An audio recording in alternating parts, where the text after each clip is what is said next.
Glória a Deus. Glória a Deus. Cumprimento os irmãos com a paz do Senhor Jesus. Amém. Vocês estão bom? Graças a Deus.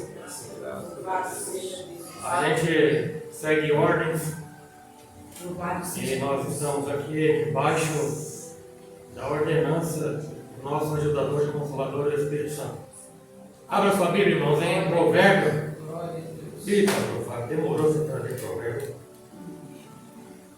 Provérbio 26, versículo 27 e 28, para a nossa reflexão. Glória a Deus. A palavra do Senhor diz assim: o que faz uma cova, nela cairá. E o que revolve a pedra, esta sobre ele rolará. A língua falsa aborrece aquele a quem ela tem maravilhado. E a boca lisonjeira opera a ruína. E aqui, amém? Amém. Pode se assentar glorificando ao nome do Senhor Jesus. Salomão, na sua sabedoria, que na verdade Deus lhe emprestou um pouquinho, uma porcentagem pequena da sabedoria celestial sobre um ser humano até então comum. Salomão tinha bastante tempo e Deus lhe deu capacidade cognitiva para ele fazer associações no mundo secular e trazer para o mundo espiritual. Filho de um rei que era muito perseguido. Eu imagino o rei Salomão vendo o pai sendo perseguido. Eu imagino o rei Salomão vendo o próprio pai, vendo os próprios irmãos maquinando mal contra ele. Eu imagino o rei Salomão quando soube que ficou por anos fugindo das mãos do rei Saul, que planejava e maquinava matá-lo. E aí eu contemplo aqui Salomão escrevendo algo que eu creio pela fé que ele testificou depois.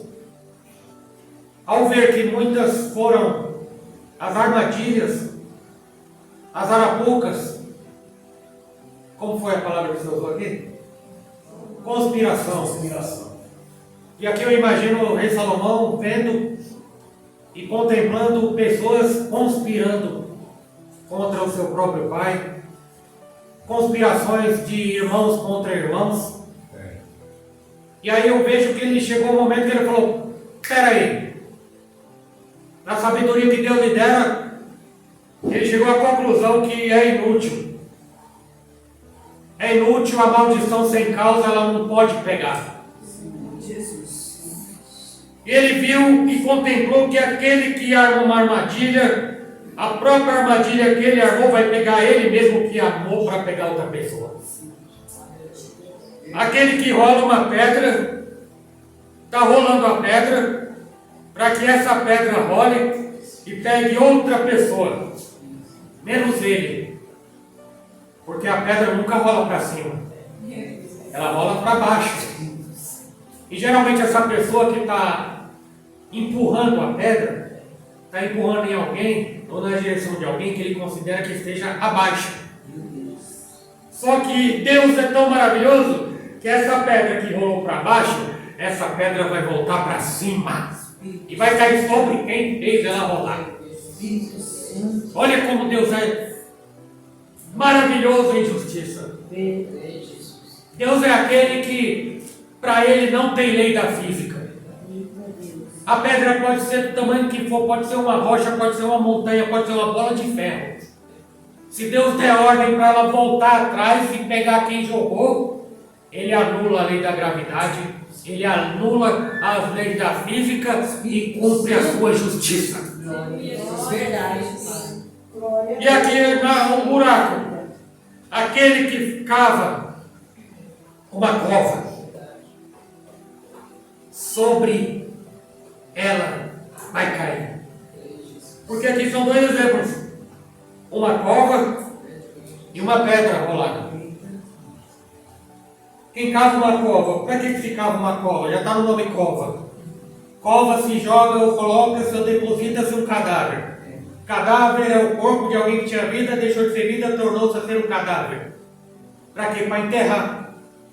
E só se enterra preferencialmente alguém que já morreu. Só que o inimigo, às vezes, tão covardemente, quando pior usado pelo diabo, quer enterrar alguém vivo. É assim ou não é? Infelizmente, é assim que funciona no mundo traiçoeiro na qual você e eu vivemos. Mas a Bíblia está dizendo que aquele que cava uma cova vai cair nela, ô glória! Fruto da sua maldade, fruto da sua vingança, fruto da sua insensatez muitas vezes. Porque o que eu não vejo muitos no dia de hoje, irmãos, são pessoas que acreditam naquilo que alguém diz. E aquele que alguém diz só pode ser considerado verdadeiro se você conseguir comprovar se é verdade aquilo. Até então, disseram, é mentira. Você viu, irmã, fulana disse, é mentira. Até que eu provo o contrário, é mentira. Você ficou sabendo? Não fiquei sabendo, não sei, não tenho raiva de quem sabe. Essa deveria ser a nossa atitude. Porque muitas vezes a gente não sabe qual que é a intenção da outra pessoa. Às vezes a gente não sabe quem está conspirando contra mim ou contra vocês. Mas a boa notícia é que Deus sabe. Louvado seja Deus. Deus é lindo. Glória a Deus. Foi lido aqui, irmãos, em Esther capítulo 6. E foi o que fez eu trazer essa mensagem aqui para nós, que ela ardeu no meu coração. Então disse o rei Assuero aos seus homens ali de confiança: que honra e galardão e recompensa se deu por isso a Mardoqueu. E os jovens do rei, seus servos, disseram: coisa nenhuma se lhe fez. Irmãos, naquele tempo, tentaram matar o rei Assuero, assassinado. Temos aqui dois extremos, irmãos: o causador e a vítima. Em qual nós nos encaixamos? Cada um de nós sabe, Deus sabe. Meu Deus. Eu gostaria muito de afirmar enfaticamente que poderíamos ser a vítima. Mas como eu não sei, mas eu prefiro acreditar desta forma. Porque eu creio que nós temos cristãos aqui em Jesus Cristo, que não planeja conspiração contra ninguém. Pode ser o seu pior inimigo. Pode ser a pessoa que te fez mal. Pode ser a pessoa que te perseguiu. Pode ser a pessoa que falou mal da tua vida. Ô, irmão, pelo amor de Jesus, nós não somos dessa terra. As coisas que você não pode resolver, tem alguém que no tempo determinado e oportuno ele vai resolver. Planejaram assassinar o rei Assuero. 2 guardas do rei, do palácio, ficaram indignados com o rei e planejaram assassiná-lo. Mardoqueu soube e mandou avisar o rei de que ele seria assassinado, de que envenenariam ele.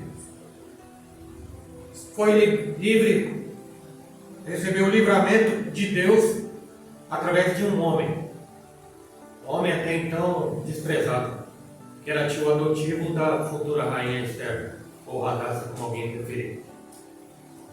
E aí ele soube por informantes que alguém conspirou contra ele. Ah, é? Conspiraram contra mim? Tentaram me matar?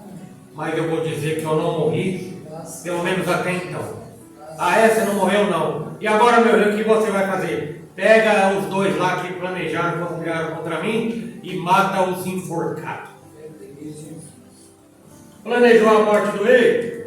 Morreu antes, pelo próprio rei. Olha a palavra de provérbio aqui, você compreende? Sim.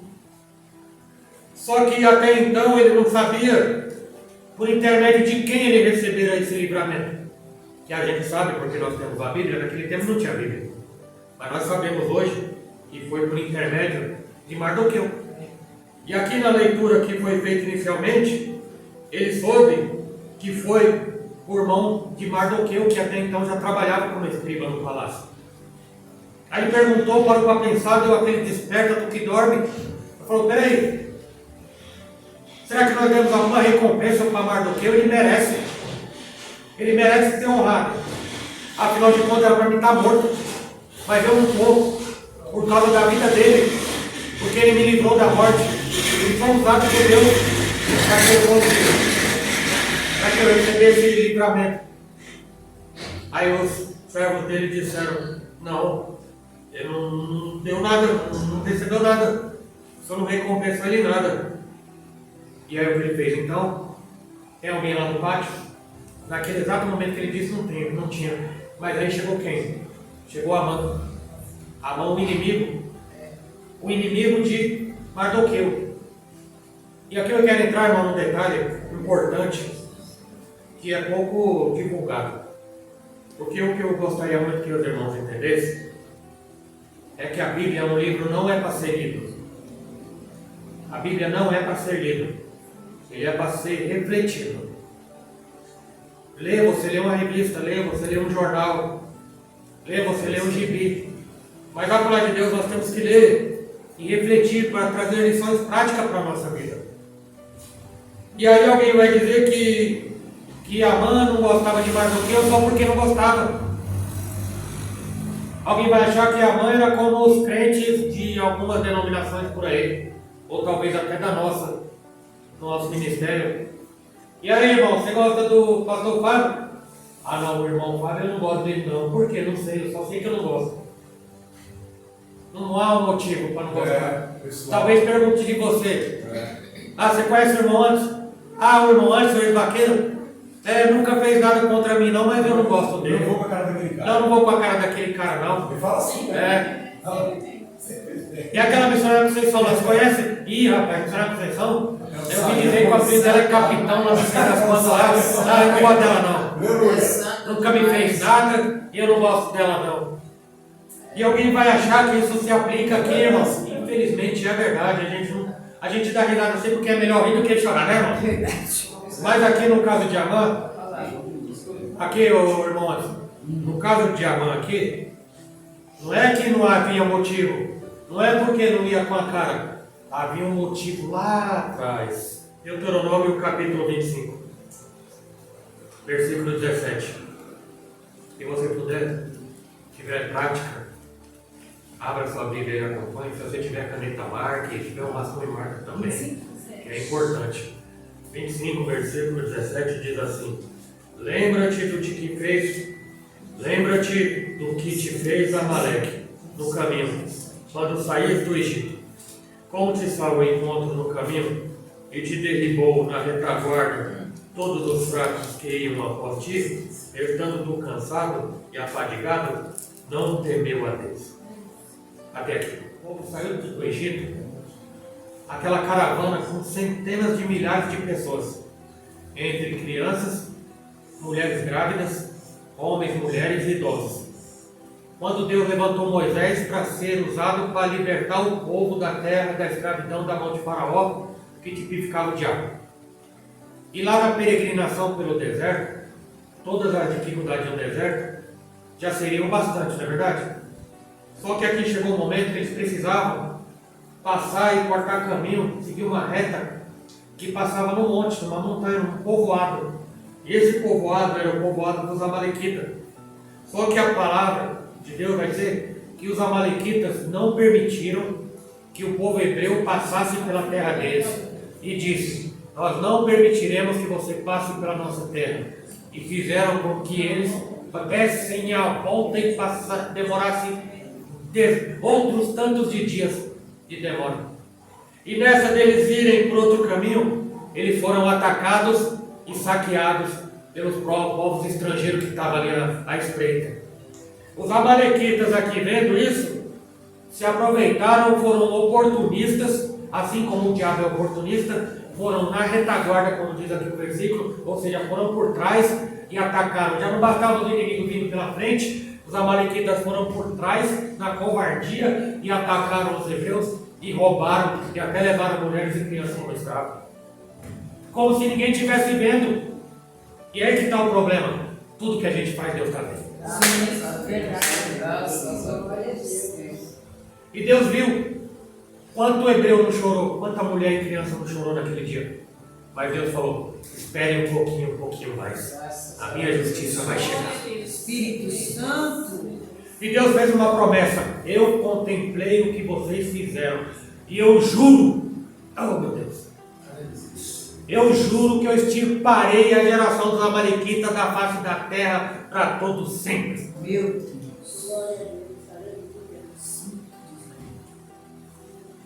Deus é longânimo. Ele podia ter feito isso na hora. Irmão Chico, Deus podia ter feito isso na hora. É para extirpar o povo amalequita? É para extirpar o teu inimigo? Mas, irmão Paulo, Deus podia dar um sopro para a narina, né? Porque com a boca a terra sai do lugar. Deus faria assim com a narina, sabe?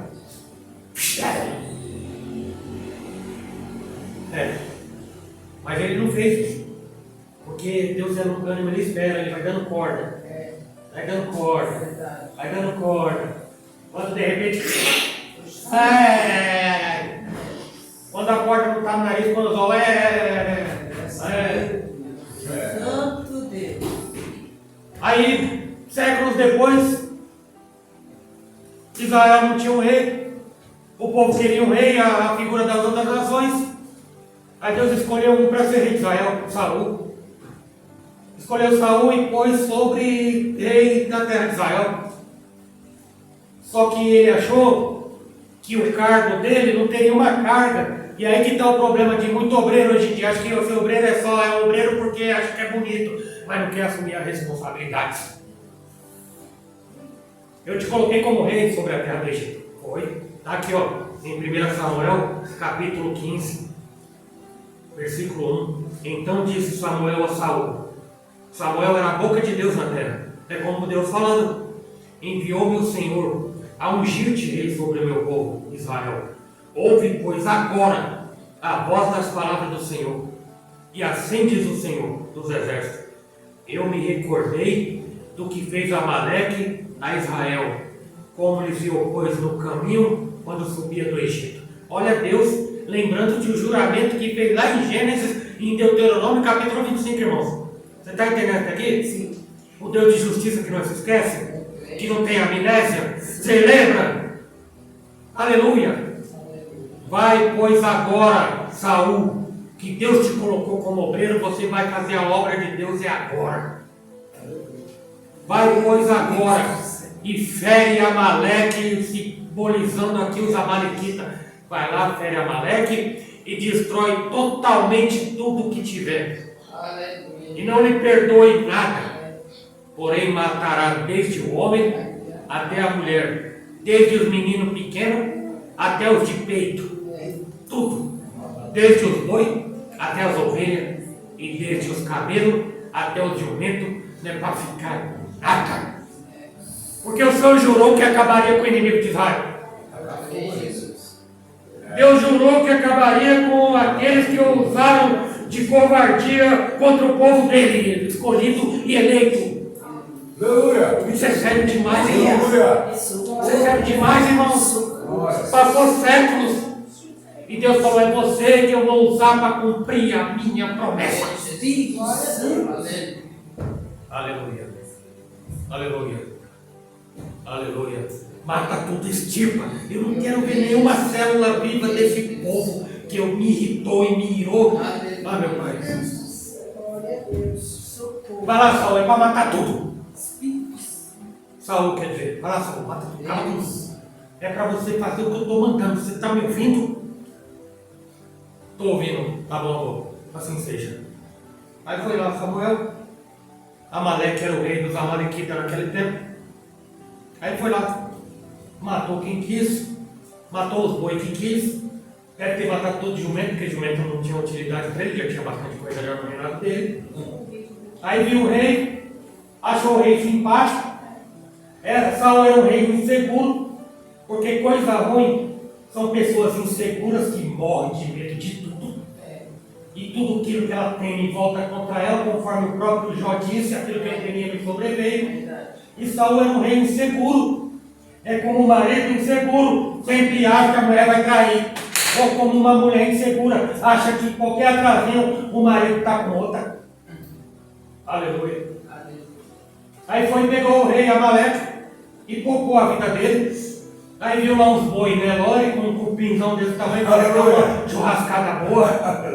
Vou pegar esse boi, esse vou levar lá para Israel para a gente fazer uma churrascada. Aí voltou com o rei, acorrentado, algemado, sei lá o que usava na época, voltou com o rei. E voltou com os boizinhos escolhidos, uns friboi da vida, para fazer uma churrascada lá. Aí tá lá uma festa danada, barulho de pandeiro, pagode comendo solto. Daqui a pouco vem o profeta Samuel, falou: "Oxi, o negócio é esse, está acontecendo aqui, festa, e nem eu fui convidado, rapaz, você é ruim, você é traião, fazendo festa e não me chamou." É lógico que não está assim, perdão. Ô, Saul, chega aqui. Que barulho de festa é essa que eu ouço? Ah não, profeta, sabe o que é? Veja bem, aí quando começa com esse veja bem, já inventamos uma mentira. Pega a dica. Quando você falar com alguém e alguém responder com outra pergunta, pode saber que é mentira. Olha eu entregando os ouros. Quando você perguntar com ele, alguém responder com outra pergunta, é que ela está pensando que vai formar na mente de mentira. Então, profeta, sabe o que é? Aí, não sei não quero saber, deixa eu ver aqui o que é, vai. Deixa eu ver como é o próprio está acontecendo aqui. Quando foi ver lá o pessoal lá cantando, dançando, o boi no rolete lá rolando, fogão para ele, aquele cheirão de carne assada. Aí olhou assim do lado, um camarada, ele falou: "Peraí, eu conheço esse cara." Ô Saul, porventura não é esse o Amaleque? O rei dos Amalequitas? O que esse cara está fazendo aqui? Então, profeta, sabe como é? Eu imagino ele na igreja de hoje aqui, sabe o que é? Que Jesus é amor. Não, a gente não pode matar ninguém, mas ele matou quem quer. Não quis matar os boi nem o rei. Aí ele foi tomado da presença de Deus. Foi tomado grandemente, assim como ele tomou do Davi quando ele rasgou o leão no meio. Assim como ele usou Sansão, com aquela força, o Espírito Santo tomava grandemente a vida dele. Eu imagino o profeta, grande profeta daquela época, deve ter sentido aquele arrepio, transforma em outra coisa. Assim diz o Senhor, igual o Natan na cara do Davi: "Eu te tirei de lá, eu te tirei do fundo do poço, você não era ninguém, o menor da casa do teu pai, e te coloquei como grande, como rei, e te dei uma ordem só, e você não fez."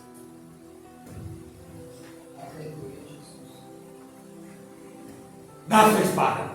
Profeta, dá aqui a sua espada. Você vai fazer cala a boca. Ser calado já está errado. Fica quieto. Daqui a espada.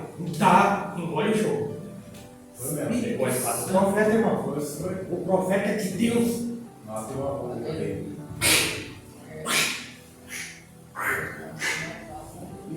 A Bíblia diz que ele despedaçou o rei. Imagina que foi com espada. Despedaçou, irmão. Espartejou o cara, irmão. E pôs um pedacinho em cada canto. Ah, meu pai. Ó, eu ainda não entrei aqui no contexto que eu quero expor, irmão. Aqui é só para a gente ver que Deus não é brinquedo, ele não muda, ele não mudou. Espírito Santo. Ele não mudou. Santo Deus. Como eu disse, que eu quero crer no que eu disse, que essa palavra não vem à toa, fica tranquilo. Só não deseje o mal, por favor. Deixa Deus trabalhar. Deixa que Deus trabalhe. Amaleque. Aí no capítulo 3 de Esther, você vai vendo, vai juntando as peças. No versículo 1 de Esther, capítulo 3. Depois dessas coisas, que tudo que aconteceu naquele tempo lá, da festa, do banquete, da rainha Vasti, que tinha rejeitado cumprir a ordem, e ela fez certo, viu? Depois dessas coisas, o rei Assuero engrandeceu Amã, filho de Amedata. Grave essa palavra. Amedata Agagita. E aqui está o segredo, irmão Paulo e irmão de Janeiro. Agagita. E o exaltou e pôs lugar acima de todos os príncipes que estavam com ele. Então Amã aqui era descendente de Agag. Agag é o nome do rei Amalequita que Saul não matou. Agag é descendente dos amalequitas que agiram de covardia contra o povo hebreu. Agag é a descendência do povo que Deus jurou destruir. Esse mesmo povo de Deuteronômio, capítulo 25, que Deus falou, lembra? A minha justiça eu não esqueci, eu vou cumprir anunciar. Glória a Deus. Espírito Santo. Então aqui eu já começo a resposta, a Bíblia mesmo responde, o porquê que Amã tinha raiva de Mardoqueu. Agora vocês juntam as peças. Mardoqueu, descendente do povo de Deus que saiu do Egito. Amã, descendente do rei que o profeta de Deus matou. O ódio e o rancor que duraram centenas de anos, por gerações. Cuidado, irmãos. É o rancor, o ranço, é o guardar coisas no coração. Quanta gente de geração para geração estava lembrando desse episódio? Quanta gente passou a odiar Israel, passou a odiar o povo de Deus, passou a odiar os hebreus, porque matou o seu próprio rei. Até hoje, aquele que faz uma cova, nela cairá. Jesus Cristo. Esther capítulo 5. Então saiu Amã naquele dia, alegre e de bom ânimo. Olha o Amã aqui, ó, todo alegrinho. Porém, vendo Amã Mardoqueu, que estava na porta do rei, e que não se levantara nem se movera diante dele, então Amã se encheu de furor, de ódio e de raiva contra Mardoqueu. Amã, porém, se refreou e veio à sua casa, e enviou e mandou vir os seus amigos, Azeres, sua mulher.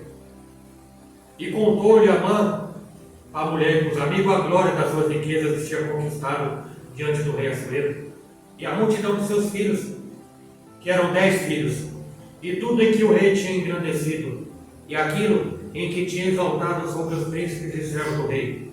E disse mais Amã: tampouco a rainha Esther a ninguém vir ver com o rei do banquete que tinha preparado, senão a mim. Olha, eu sou o cara, eu sou a última bolacha do pacote. E também para amanhã estou convidado por ela juntamente com o rei. Mal sabia ele que ele ia cair na arapuca que ele mesmo estava armando. Olha como Deus vai movendo as coisas, irmão. Olha como Deus vai, olha como Deus soberano vai mexendo os pauzinhos. Porque Deus é assim, ó, vai deixando, deixa ele achar que está por cima da carne seca, deixa ele achar que está levando vantagem, deixa ele. Deus. Porém, tudo isso não lhe satisfaz, porquanto viu o judeu Mardoqueu assentado à porta do rei.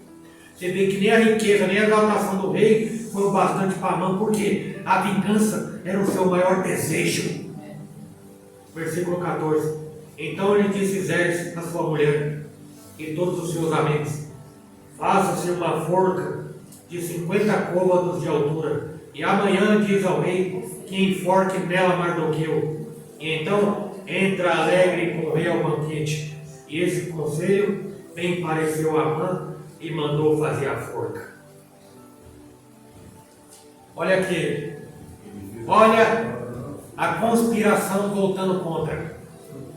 Jesus. Que esposa abençoada, né? Olha, quem deu a ideia foi a esposa. E os filhos.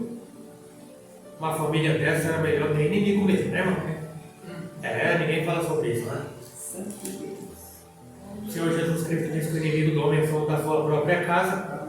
Aí ficou ruim, né? Eu não poder confiar nem em quem está dentro de casa, irmão. Meu Deus! Misericórdia! Aí ele falou: é mesmo, né, cara? Que boa ideia, mulher. Ô esposa, como é bom com a esposa, né? Olha, minha esposa falou para fazer uma forca bem alta, que é para não ter escapatória. E os filhos apoiou. É isso que eu vou fazer. Vou mandar fazer uma forca para enforcar o cara que eu não gosto. Não tem nem motivo, mas eu quero ele morto. E não quero nem que a cinza dele fique, queima ele, joga tudo no mar, vai espalhar bastante no grande mar. Tipo assim, tem gente que não gosta de alguém, é ruim demais. Quando alguém não gosta de alguém, é péssimo, viu? só Jesus para dar livramento. Sim. Lembra do João Batista? Espírito Santo é verdade. João Batista apontava o dedo e falou: seu pecado imundo. Aí a mulher, um pouco mais alguma coisa, do João Batista, e pediu uma coisa lá pro rei, o que era a cabeça dele numa bandeja. Olha, o ódio é ruim, irmão. A gente tem como evitar essas coisas, né? Como evitar? Não tem como evitar. Mas a gente pode procurar não provocar o inimigo. Não despertar de inveja. Porque inveja, irmãos, às vezes você não está fazendo nada, a pessoa tem inveja de você.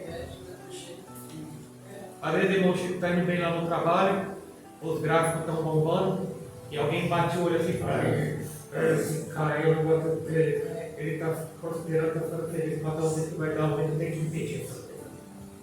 Aí, infelizmente, nós vivemos no mundo assim, irmão. Aí foi e fez a forca.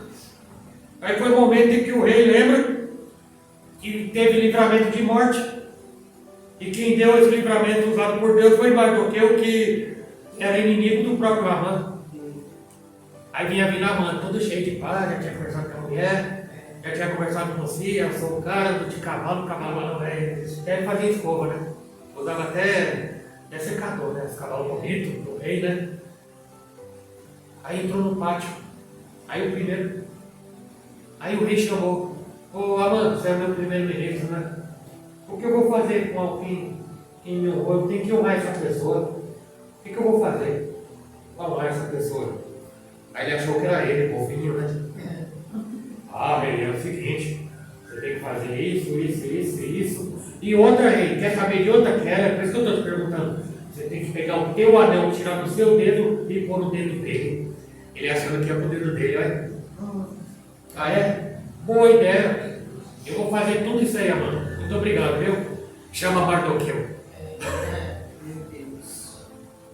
Que? Você vai chamar meu inimigo ancestral que matou o rei do meu povo? Você vai exaltar ele na minha casa, na minha presença? Eu não acredito. Não acredito. Aí ele foi para o segundo banquete que a rainha Esther. Estava tudo no plano de Deus, irmão. Aí cheguei no banquete. Aí ela estava planejando de entregar ele. E, na verdade, ele era o maldoso da história. Aí no banquete ela falou: então, meu rei, eu tenho uma coisa para te dizer. O grande traidor daqui é esse cara aqui, ó. Meu Deus de Deus. Aí diz a história que ele saiu um pouquinho para a varanda para pensar um pouquinho, porque ficou confuso as ideias. Aí diz que o Amã foi lá e pegou a rainha pelo colarinho assim: ó, o que você está fazendo? Depois nós conversamos na saída da escola, nós conversamos. Eu te pego na saída. Foi quando ele voltou e viu ele, tocou na rainha. Então é verdade, seu mentiroso. Então o que ela disse é verdade, porque você se doeu. Cuidado quando alguém inventar uma mentira contra a sua vida. Se você se doer, se entregou. Cuidado para não se entregar. Espírito Santo. E aí, pastor Fábio, se é hora de chegar, aqui, gaguejou já é. Gaguejou já. É lógico, é só eu vou usar eu aqui para não ter problema, viu? Espírito Santo, meu Pai. Agora eu vou fazer o seguinte. Eu fiquei sabendo que você mandou fazer uma forca para matar o Mardoqueu. Aí deu ordem para os guardas: leva ele e mata ele. Meu Deus. Mal sabia que era a promessa de Deus se cumprindo. Sabe por quê? Porque a rainha foi. Quem mais que a minha rainha quer que eu faça? Pede até metade do meu reino que eu te dou. Então, ela deve ter pensado: então, Deus tem uma promessa para a nossa vida como judeu. Ele queria acabar com a nossa nação, mas a gente acaba com a geração dele tudinho. Meu rei, você quer que eu te peça uma coisa? Pode pedir. Você mandou matar o Amã enforcado, né? Ele fez a cobra, ele tem que ser enforcado. Ele fez a forca, ele tem que ser enforcado nela, né? Já está lá, já deve estar com a lingona para fora já. Faz o seguinte: quer fazer melhor, meu rei? Vou fazer. Se você pedir, eu faço. Mata os 10 filhos dele. Junto com a esposa. Exterminou. E promessa de Deus cumprida. Espírito Santo.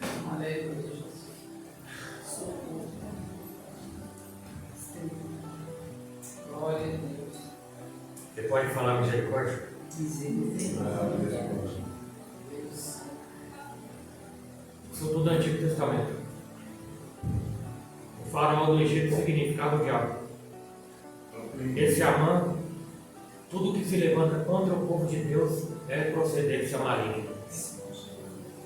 Jesus. O diabo começou a tentar impedir o plano de Deus matando os meninos, as crianças. Tentaram matar Jesus ainda quando era criança recém-nascida. Na direção do Espírito Santo conseguiu fugir. Tentaram, pelejaram até que conseguiram. Mas tudo foi no tempo oportuno e determinado pelo Deus soberano. Santo Deus, glória a Deus. Só que o inimigo não estava entendendo nada. Aqui a mãe não entendeu nada. Mas o fim dele foi trágico. No Novo Testamento o diabo não estava entendendo nada. Porque o 1 Coríntios vai dizer que se o diabo soubesse que a crucificação seria a vitória de Cristo, ele nunca teria crucificado Jesus. E foi na crucificação de Jesus que ele venceu o diabo e venceu a morte, com a própria morte. Você vê que coisa tremenda? Significa para nós, irmão, o inimigo tem os seus dias contados. Independente se é inimigo da nossa alma, independente se é inimigo da nossa vida, independente se é inimigo da nossa família, irmão, independente se é inimigo espiritual, eu estou tentando lembrar que é uma influência, independente de for, porque toda influência maligna são inimigos sim, da nossa vida, do nosso filho, da nossa filha, seja do marido que bebe, que usa droga, é tudo influência maligna. Eu quero dizer uma coisa para você, não é a pessoa. É a influência maligna que está na pessoa. Foi falado aí sobre homossexualismo, sobre prostituição. Não é a pessoa, a influência maligna que está na pessoa, que pode sentar numa mesa de cirurgia, pagar muito dinheiro para tirar o órgão que define como está o sexo. Quem é que faz isso? É o diabo, para desfazer as obras de Deus. Mas que ninguém é obrigado a fazer isso, porque que ninguém pode obrigar ninguém a fazer nada, inclusive pecar, irmãos. Mas a verdade é essa aqui, ó. A mensagem é essa aqui. Tem cristão aqui em Jesus? Glória a Deus, glória a Deus. Então recebe a mensagem pastoral aqui da parte de Deus. Tira toda intenção de vingança do teu coração. Glória a Deus, graças a Tira todo o sentimento de justiça própria. Graças a Deus. Fecha a boca abençoada. Porque muitas vezes a gente não mata com um tiro, mas mata com a palavra. E acaba com a reputação de alguém que está sendo inocente e vítima. Cuidado. Porque a palavra aqui que ardeu no meu coração foi conspiração. E não se mata apenas assassinando fisicamente. Se mata com intenções que frutificam em palavras e ferem e vão em desacordo com os mandamentos. Não levante falso testemunho contra o teu próximo. Não invente mentira. Não invente calúnia e nem difamações. Faça isso e seja abençoado por Deus. Amém? Glória a Deus. Se você aceita esse aconselhamento, entendeu a palavra, aplauda o nome do Senhor Jesus.